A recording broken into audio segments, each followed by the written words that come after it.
자, 오늘도 예배 자리에 잘 오셨습니다. 오늘 제목은 인간에게 은혜가 필요하다라는 제목으로 말씀을 드립니다.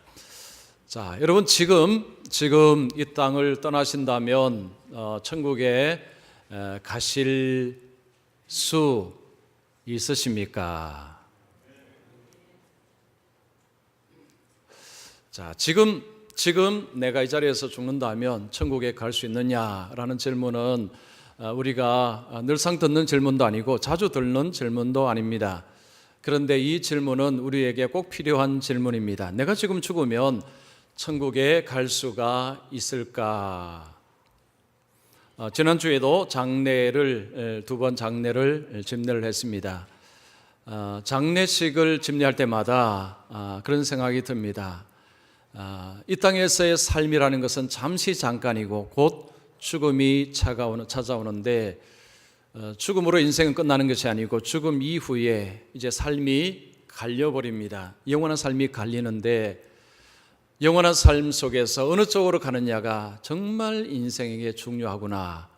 늘 중요한 걸 알지만 이게 장례식을 하면 늘 그 생각을 합니다. 정말 인간의 중요한 것이 바로 이거구나. 자, 우리가요, 내가 지금 죽을 때, 내가 좀 죽는다면, 이 땅을 떠난다면 내가 어디로 갈 것이냐라는 것은 우리가 꼭 이 질문을 해야 되고, 그리고 여기에 대한 답을 우리가 명확하게 이해를 하고 있어야 됩니다. 이 질문을 하면 많은 분들이 생각하는 것이 내가 하나님 앞에서 뭘 좀 잘했을까라는 생각을 먼저 합니다. 내가 얼마나 예배를 잘 드리고 얼마나 헌금을 열심히 하고 얼마나 봉사를 열심히 하고 얼마나 착한 일을 많이 했는가라는 그 생각을 먼저 합니다. 자, 내가 뭘 잘했는가를 생각하면 여러분 천국에 갈 자신이 생길까요? 안 생길까요? 생기는가 봅니다.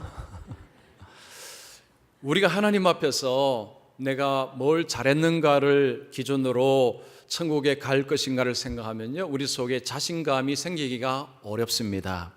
왜냐하면 어떤 면에서는 내가 잘했지라고 생각이 들지만 곰곰이 여러분 우리의 삶을 생각해 보면 부족한 것이 한두 가지가 아니기 때문입니다.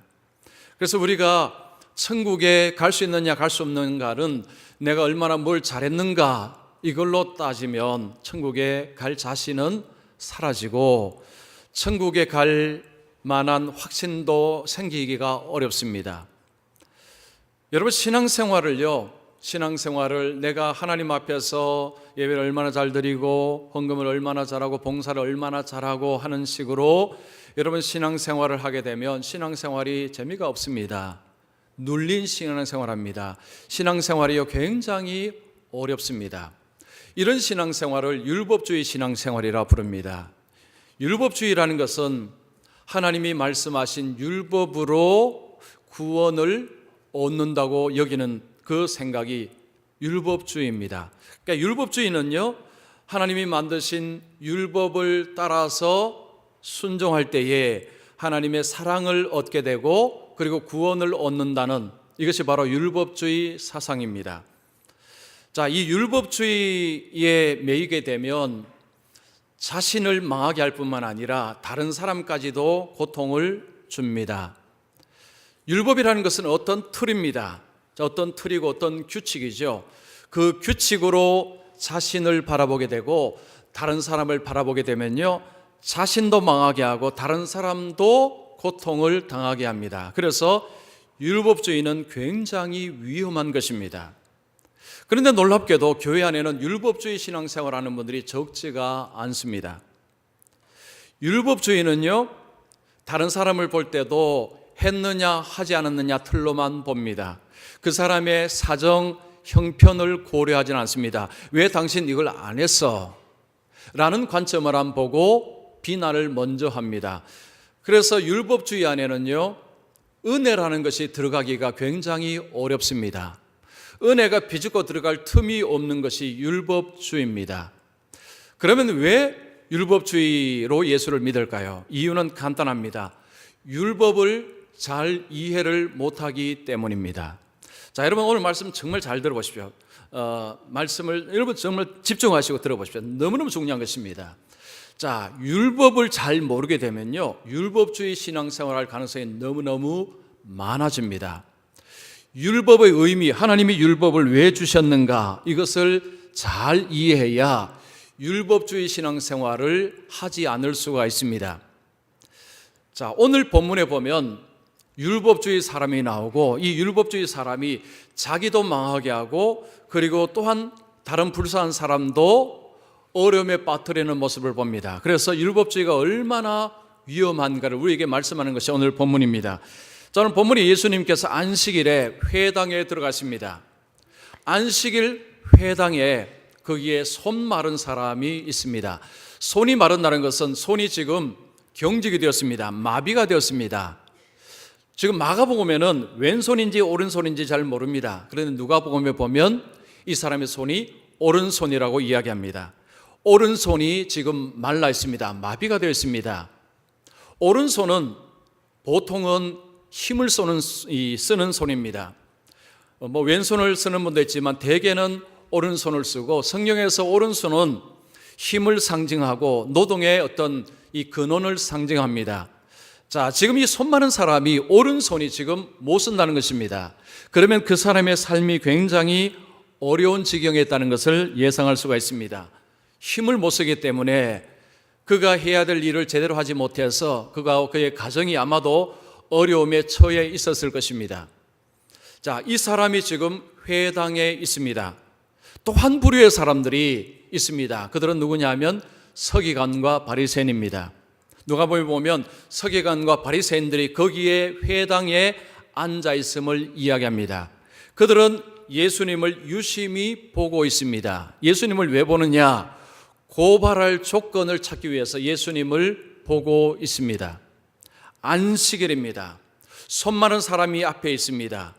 예수님께서 이 사람을 고쳐주기만 하면 예수님을 고발할 조건을 그들은 손에 가지는 것입니다.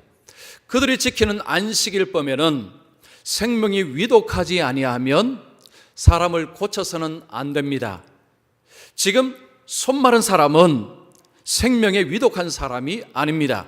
이 사람을 고쳐주기만 한다면 이들은 예수님을 고발할 조건을 가지게 되는 것입니다. 환경이 예수님을 고발할 조건을 찾기에 딱 좋은 안성맞춤의 환경입니다. 예수님은 그들의 의도를 빤히 알고 계십니다. 예수님은 그 손 마른 자를 고쳐주셨습니다. 왜 고쳐주셨을까요? 그들이 알고 있는 안식일법을 예수님께서 잘못되었음을 알려주시기 위해서, 그들이 알고 있는 법을 바르게 해석하기 위해서 예수님이 그 손 마른 사람을 고쳐주신 것입니다. 자, 예수님께서 그 사람을 가운데 일어서라고 명령하십니다. 그리고 그를 고쳐주십니다. 자, 예수님께서 무리에게 이렇게 말씀합니다. 안식일에 선을 행하는 것과 악을 행하는 것, 생명을 구하는 것, 죽이는 것 중에 어느 것이 옳으냐? 지금 앉아있는 무리들에게, 그리고 서기관과 바리새인들에게 예수님께서 그들에게 질문하는 것입니다. 너희들은 안식일에 선을 행하는 것이 옳으냐, 악을 행하는 것이 옳으냐, 생명을 구하는 것이 옳으냐, 생명을 죽이는 것이 옳으냐, 어느 쪽이 옳으냐? 대답을 해봐라. 대답을 아무도 못합니다. 예수님은 안식일은 생명을 살리는 날이다, 이것을 말씀하는 것입니다. 여러분, 주일은 생명을 죽이는 날이 아니라 주일은 생명을 살리는 날입니다. 자, 그들의 안식일법은 이 사람을 고쳐주면 안 됩니다. 하나님께서 안식일법을 주셨을 때 노동하지 말라는 말씀을 주셨습니다. 그런데 왜 노동하지 말라고 하셨습니까? 노동하지 말라는 것이 목적이 아닙니다. 노동을 하지 말라는 것은 그들에게 안식과 쉼을 주기 위해서입니다. 그런데 안식일법의 의미, 목적을 잃어버리니까 그들 속에 남는 것은 노동하지 않는 것만 남았습니다. 뭔가 조금이라도 하게 되면 문제가 된다는 것입니다. 예수님은 너희들이 틀렸다는 거죠. 안식일은 생명을 구하는 날이고 생명을 고치는 날이다. 이것을 그들에게 말씀하는 것입니다. 여러분, 주일날 피곤하다고 소파에 그냥 누워 있으면, 그리고 텔레비전 채널 가지고 이렇게 돌리시면 하루가 지나면 여러분 안식과 평화가 임합니까? 여러분 그런가요? 여러분, 뇌과학자들이 연구를 하는 바에 의하면요, 사람들이 그냥 가만히 멍청히 앉아서 그냥 텔레비전 본다고 쉼이 되지 않는다고 합니다. 뇌는 그때도 움직인다고 합니다. 계속 일한다는 거죠.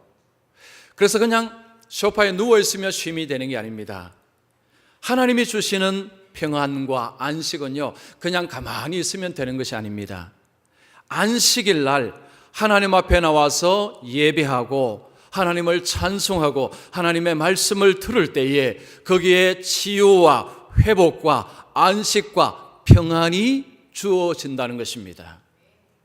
그래서 안식일은 그냥 노동을 하지 않는 날이 아니라 하나님 안에서의 쉼, 치유, 회복, 은혜, 그래서 우리의 삶을 살리는 이런 본질적인 것들이 우리에게 공급되는 날이 안식일이라는 것입니다. 그것을 예수님이 가르쳐 주시기 위해서 그 사람을 고쳤습니다. 구약의 하나님께서 이스라엘 백성들에게 율법을 주셨습니다. 율법은 선한 것입니다. 자, 율법하면 어떤 분들은 십계명만 생각합니다. 여러분, 십계명만 율법이 아닙니다. 창세기, 출애굽기, 레위기, 민수기, 신명기, 모세오경이죠. 이것을 율법서라고 부릅니다. 거기에 하나님께서 주신 말씀들이 율법입니다. 자, 하나님께서 무엇을 하라, 무엇을 하지 말라 하는 말씀을 많이 주셨습니다. 자, 이스라엘 백성들이 그 율법을 받았습니다. 그런데 그 율법은 선한 것인데 문제는 사람입니다. 사람이 그 선한 율법을 지킬 능력이 있느냐? 없습니다. 사람은 하나님이 주신 율법을 지킬 능력이 없습니다. 이게 중요합니다. 그런데 율법주의는 착각을 합니다. 내가 율법을 지킬 수 있다고 생각하고 율법의 틀로 자신을 이해하고 다른 사람을 이해합니다. 여기서부터 문제가 생기는 것입니다. 여러분, 인간은 율법을 지킬 능력이 없습니다. 없습니다. 전혀 없습니다. 그래서 율법주의는요, 내가 율법을 지킬 능력이 없는데도 마치 자신은 율법을 잘 지키는 것처럼 착각하기 때문에 생기는 것이 율법주의입니다.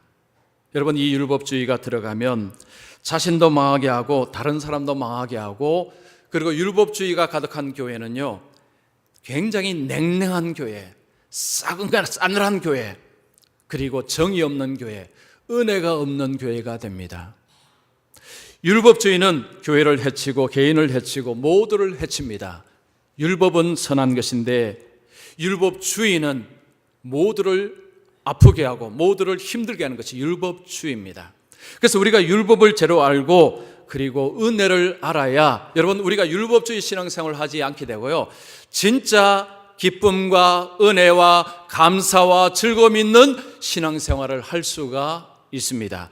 여러분, 설교를 보십시오. 자, 첫 번째, 율법은 죄인을 구원하지 못합니다. 여러분, 율법은요, 사람을 절대 구원하지 못합니다. 하나님께서 율법을 왜 주셨느냐? 율법을 지켜서 구원받도록 하기 위해서 주셨느냐? 아닙니다.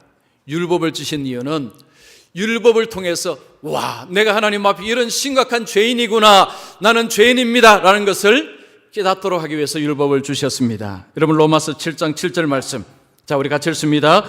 율법으로 말미암지 않고는 내가 죄를 알지 못하였으니 곧 율법이 탐내지 말라고 하지 아니하였더라면 내가 탐심을 알지 못하였으리라. 자, 이게 무슨 말씀이냐면 하나님이 율법으로 말씀하셨기 때문에 내가 하나님 앞에 죄를 지었구나, 탐내지 말라고 하나님이 말씀을 하셨기 때문에 내가 다른 사람의 것을 탐내니까 내가 죄를 지었구나, 죄인임을 깨닫게 된다는 것입니다.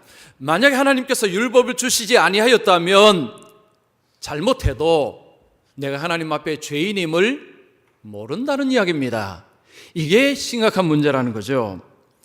여러분, 하나님께서 주신 율법을 통해서 내가 죄인이구나, 내가 죄인이구나, 이 사실을 깨닫게 된다는 것입니다. 자, 하나님께서 이스라엘 백성들을 애굽에서 건져내시고 시내산에 이르렀을 때 그들과 언약식을 가졌습니다. 하나님께서 언약을 맺을 때에 그들에게 율법을 주셨습니다. 언약의 핵심은 이겁니다.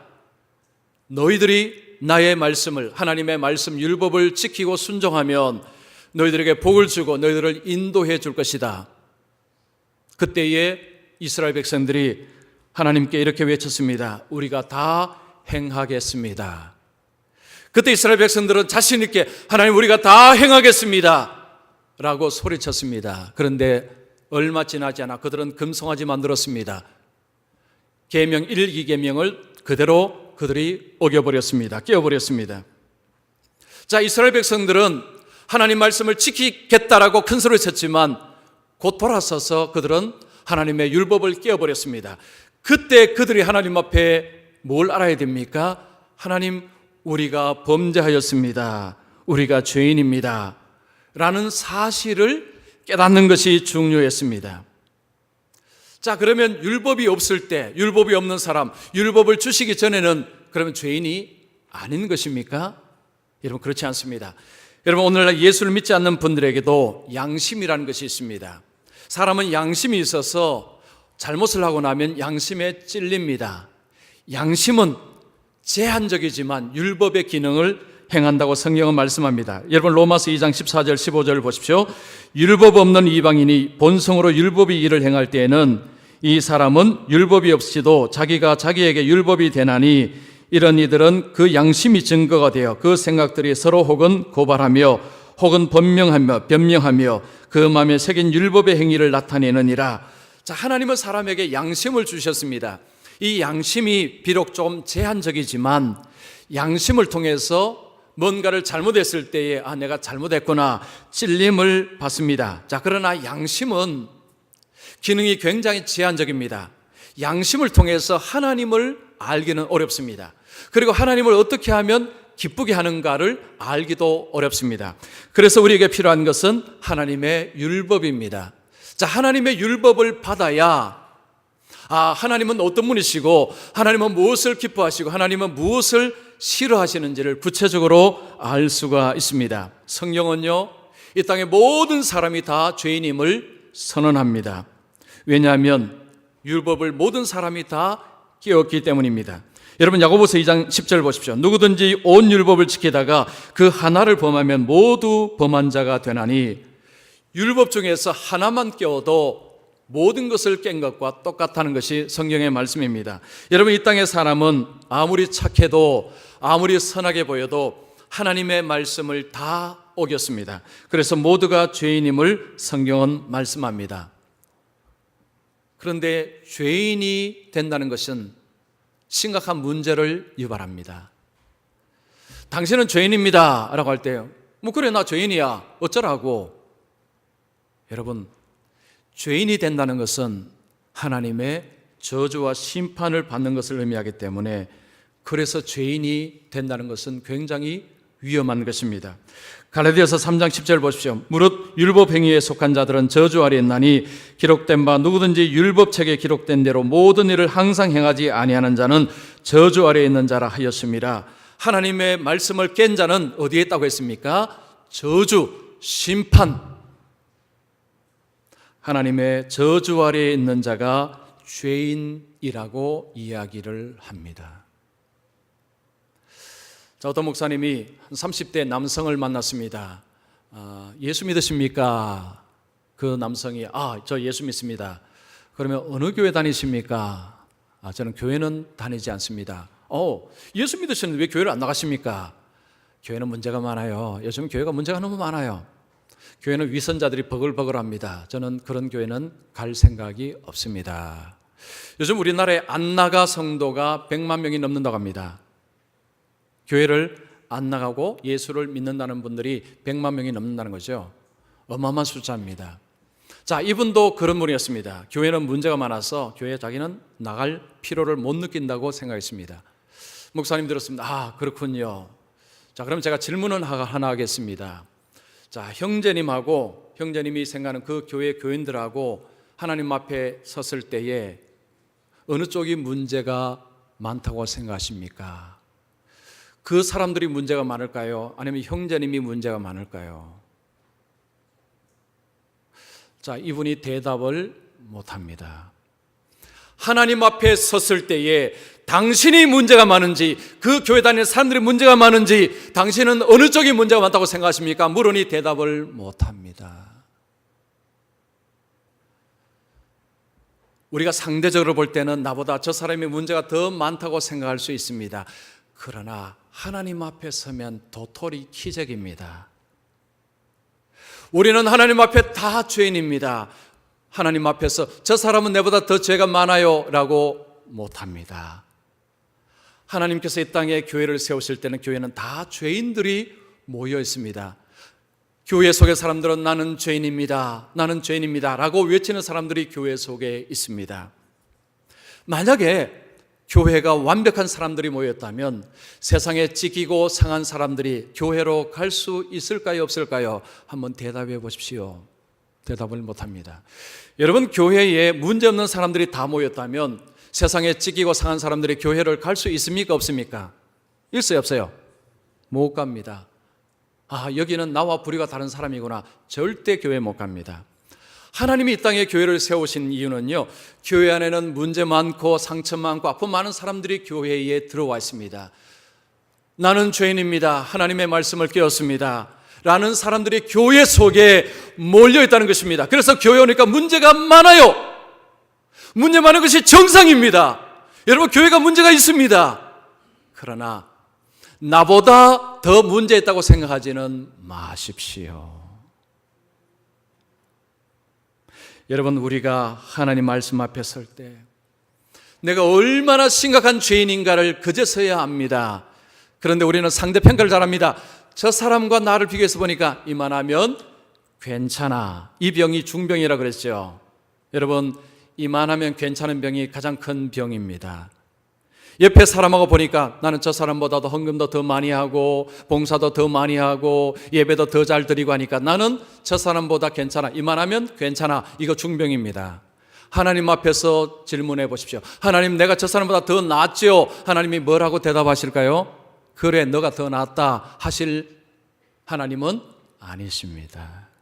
여러분, 우리가 하나님 앞에서 우리 자신을 돌아볼 때요, 하나님, 정말 하나님의 저주와 하나님의 심판을 받아야 마땅한 죄인입니다.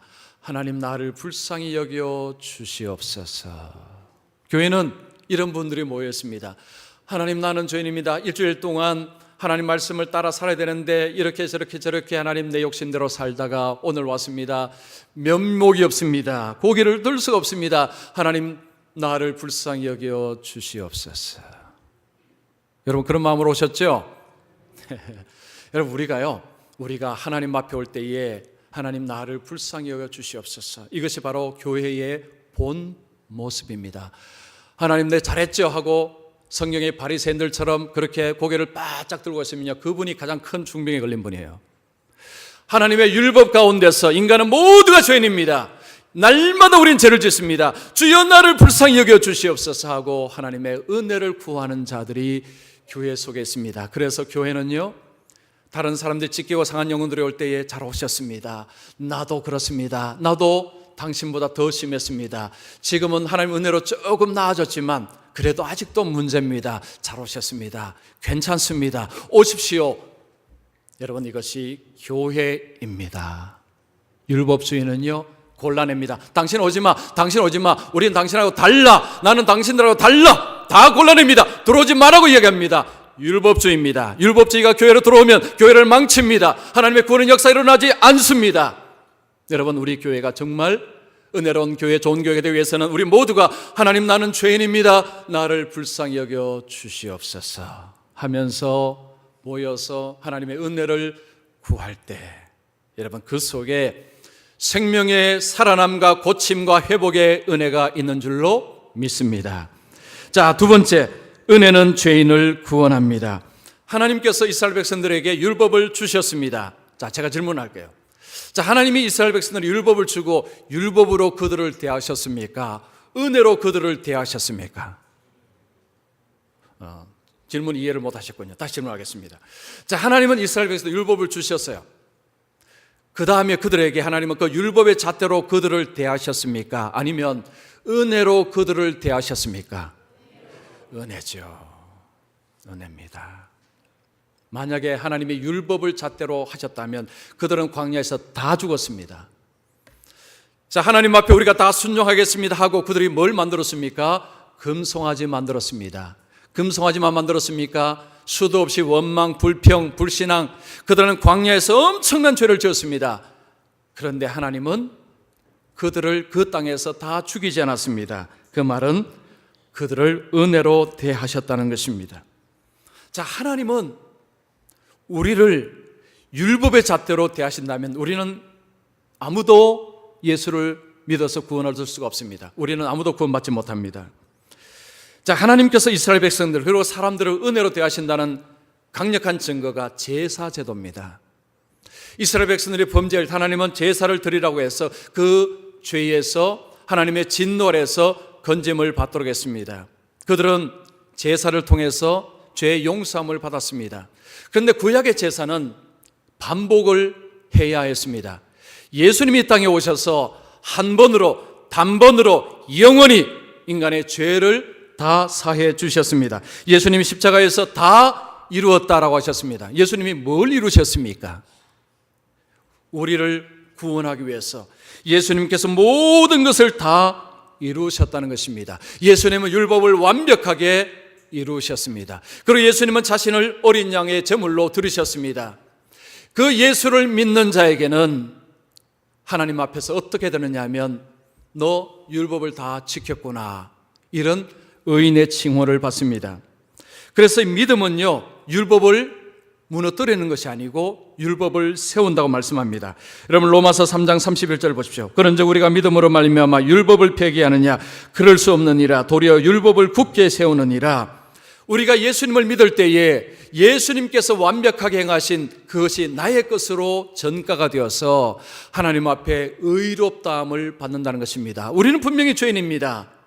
하나님 말씀을 어겼습니다. 그러나 믿음으로 우리가 하나님 앞에 설 때에는 율법을 다 지킨 자로 하나님이 우리를 받아주신다는 것입니다.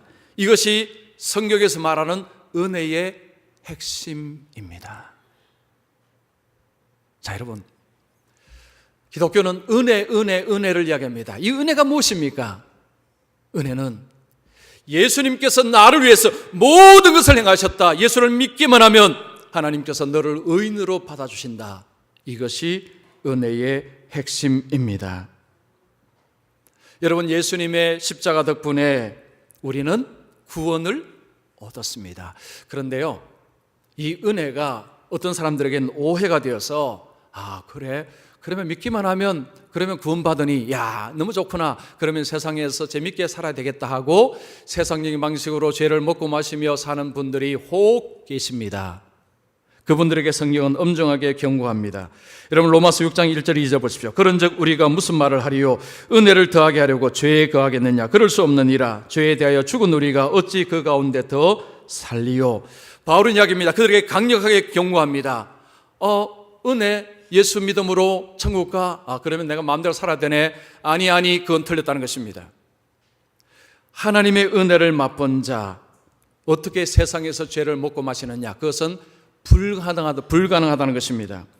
자, 이건 무슨 말이냐면요, 예수를 믿으면서 세상적으로 산다는 것은 결국은 하나님의 은혜를 잘 모르기 때문입니다.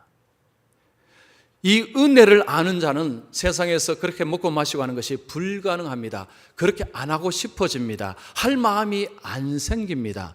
여기서 죄에 대해서 죽었다는 것은 죄에 대해서 이전에는 재밌어서 했는데 예수 믿고 나니까 이제는 그게 재미가 없어졌다는 것입니다. 예수 믿기 전에는 어디를 가고 뭘 하고 하는 거 재미있었습니다. 그런데 예수 믿고 나니까요, 이게 재미가 없어져 버렸어요. 그래서 안 가고 싶어지는 것입니다. 안 하고 싶어지는 것입니다. 이것이 죄의 죽음이라는 표현입니다. 여러분, 은혜를 진짜 받으면, 여러분 하나님 은혜를 진짜 받으면 이전에 하고 싶은 것이 안 하고 싶어집니다. 이게 은혜의 핵심입니다. 여러분, 우리에게 은혜가 들어오고 그 은혜를 통해서 내가 구원함을 받는다는 이 소식이 우리 속에 자리를 잡고 나면 하나님의 은혜가 너무 감사해서 그 다음에 어떤 일이 벌어지느냐? 주님 말씀하십시오, 주님 말씀해 보십시오 하고 귀를 엽니다. 그래서 은혜가 들어간 자의 특징은요, 귀를 엽니다. 예수님께서 율법을 두 가지로 압축해 주셨습니다. 하나님 사랑, 이웃 사랑이죠. 자, 예수 믿은 우리에게 주님이 우리에게 요구하시는 것은 겁니다. 너희들은 율법을 다 지켜야 구원받는다. 이제는 그 걱정하지 말라는 거죠. 여러분, 거기에서 우리는 노임을 받았습니다. 그리고 그 은혜 속에 우리가 손에 쥔 것은 무엇입니까? 하나님의 구원의 은혜를 손에 쥐고 나서 그 다음에 우리 속에 자발적으로 생기는 것이 뭐냐? 하나님을 사랑하는 마음, 이웃을 사랑하는 마음이 우리 속에 들어오기 시작합니다. 이 사랑이요, 얼마나 강력하냐 하면 이 사랑을 알기 전에는 하나님의 뜻을 행하는 것이 너무 힘들고 괴로웠는데 하나님의 사랑이, 하나님을 사랑하는 마음이 생기고 나니까 이제는요, 힘들고 어려운 것이 아니고 내가 해봐야지, 내가 한번 해봐야지, 그리고 하면서 즐거움과 기쁨을 맛보게 됩니다. 자, 이걸 이렇게 한번 제가 이해를 한번 시켜드릴게요. 어떤 이제 두 사람이 결혼을 했습니다. 계약 결혼을 합니다. 요즘 뭐 텔레비전이나 영화 보면 계약 결혼 그런 말 나오죠. 서로 간에 계약을 합니다. 당신은 무엇을 하고 당신은 무엇을 하고, 아내는 남편에게, 아내는 여자에게 이제 어떤 아내에게 요구하는 것이 있습니다. 우리가 이것을 지킨다고 약속하고 결혼합시다. 그래서 결혼식을 했습니다. 자, 질문할게요. 여러분, 그 부부가 얼마나 같이 살까요? 몇 년 살 수 있을까요? 1년? 6개월? 3개월? 제가 볼 때 1개월도 못 갑니다. 1개월도 못 갑니다. 여러분, 부부가 왜 결혼하죠? 사랑 때문에 하는 거죠. 그러니까 사랑으로 결혼합니다. 사랑으로 결혼하면, 남편이 아내를 사랑하면 내가 아내를 위해서 내가 이거 좀 했으면 좋겠다, 이걸 좀 해줬으면 좋겠다 하는 마음을 자발적으로 가집니다. 남편은 아내에 대해서, 아내는 남편에 대해서 자발성을 가집니다. 그런데 이 사랑이 들어갔을 때요, 사랑이 없을 때 하는 것은 정말 힘들고 어렵고 짜증나는 것이었는데, 사랑이 들어가니까 이게 기쁨이요, 즐거움이요, 행복이요, 그리고 중요한 것은 더 많이 한다는 것입니다. 사랑이 없을 때는 몇 가지만 겨우 했는데 사랑이 들어가니까요, 더 많이 하게 되더라는 것입니다. 제 말 맞습니까? 맞는 말이죠. 다 살아보셨으니까, 그죠?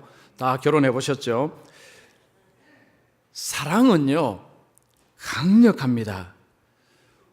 우리가 하나님의 사랑을 모르고 예수 믿으면요, 율법주의 신앙생활합니다. 그러면요, 이것도 해야 되는데 주일날 되니까 오늘 또 주일이네, 일주일 너무 빨리 가, 아침에 또 가야 되고, 또 헌금해야 되는데, 뭐 헌금 뭐로 하지, 또 지갑, 돈도 없는데, 그죠? 또 헌금을 해야 되고, 가서 또 뭐 이거 하러 저거 하러 해야 되니까, 오늘 바쁜데 어떻게 도망을 칠까? 오늘 도망치려고 생각하는 분들 도망치지 마십시오. 그 생각하고 오는 거죠. 자, 그러나 이제 하나님의 은혜를 입고 사랑을 입고 교회 오셨습니다. 그럼 어떻습니까? 오늘 교회가 너무 좋아. 오늘 교회 가는 기대가 돼. 오늘 또 무슨 말씀을 주시는지, 하나님 또 어떤 은혜를 주셨는지, 오늘 또 내가 보고 싶은 사람들 오니까 너무너무 좋아. 내가 도망가길 왜 도망가? 오늘 내가 쭉 있어야지. 오후 예배 때까지. 여러분 아시겠죠? 오후 예배까지 쭉 계셔야 됩니다. 사랑하지 않는 분은 빨리 도망칠 것입니다. 사랑은 우리를 움직입니다. 우리가 하나님을 사랑할 때, 사랑함으로 하나님을 섬길 때 이것이 기쁨이 되고 감사가 됩니다. 여러분, 로마서 1장 13장 8절에 보면요, 피자 사랑의 빛 외에는 아무에게든지 아무 빛도 지지 말라. 남을 사랑하는 자는 율법을 다 이루었느니라. 사랑이 율법의 완성이라고 이야기합니다. 우리가 하나님을, 사실은 하나님이 나를 사랑할 만큼 사랑하지 못한 것이 문제죠. 정말 우리가 더 사랑한다면 우리의 삶은 더 변화가 될 것입니다. 하나님의 은혜를 입은 자로서 예수님이 우리에게 원하시는 것은 하나님을 사랑하라는 말씀입니다. 이제는 율법의 저주에서 벗어났습니다. 그래서 율법을 통해서 하나님 우리를 정죄하거나 지옥 가거나 그렇지는 않습니다. 자, 그런데 이 은혜를 입은 자에게 어떤 마음이 들었다고 했습니까? 하나님의 사랑을 입고 보니까 너무 감사해서 하나님을 사랑합니다. 어거스틴은 이런 이야기 했습니다. 하나님을 사랑한다면 내 마음대로 행하라.